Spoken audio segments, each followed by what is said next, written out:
जो पिलार दिने मजाक उड़ाउथिले आज सेई पिला को देखिकी लोक मैंने प्रेरणा नौछंती। से आउ केही नुहे ओडिशार नंबर 1 हीरो अनुगुलिया बंटी रथ सामल। ओडिशार अनुगुल जिलार गोटे मिडिल क्लास फैमिली आसीथिबा पिला। छोट बेलू ही स्वप्न थिला टैलेंट रे समस्त को एंटरटेनमेंट करिवि। गोटे दिन ओडिशार सुपरस्टार पप्पू पमपम स्टेज प्रोग्राम पे आसीथिले। लोक तांको आउ तांको अभिनय देखिବାକୁ ଆସିଥିଲେ। बंटी भी जाइथिला आ तांको सहित अभिनय करिया पई रिक्वेस्ट करथिला। ए किछि रेस्पॉन्स मिलिलानी। उल्टा किसी लोक तांको स्वप्नर मजाक उड़ेले। से दिन बंटी बुझीगला गोटे दिन बड़ एक्टर होगी देखेबी। गोटे थर टीवी ऑडिशन को जाइतिला। अभिनय भल न होइथिबारु रिजेक्ट होइगला। तापरे से कहला मु सेई जाय मेहनत करिवि जो जाय मो स्वप्न सत न होइछ। यूट्यूब स्टार्ट कला। ना टीम थिला ना भल मोबाइल, बास थिला लक्ष्य और विश्वास। गोटे दिन मु बड़ एक्टर हेबी। ता अनुगुलिया भाषा रे आ कॉमेडी सहित वीडियो बनैला। सब वीडियो रे ता 100% देला। तापरे गोटे वीडियो वायरल हो गला।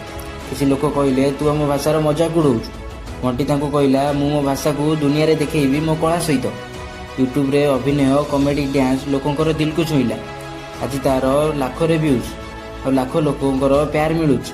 ये केबे ऑडिशन रे बंटी भाई को फेल करथिला आज से ता सहित फिल्म बनौछ। आज बंटी भाई रो लाख लाख रे प्याच। बंटी भाई हमको शिखै देले बड़ स्वप्न देख आ ताको पूरा करिया पई जुनून रख। ताको शेयर करो जे दिन सारा बसी रील स्क्रॉल करूछ। और मत फॉलो करो जीवन में किसी बड़ करने को चाहूँ। नेक्स्ट वीडियो कहार आसो कमेंट करो। जय जगन्नाथ।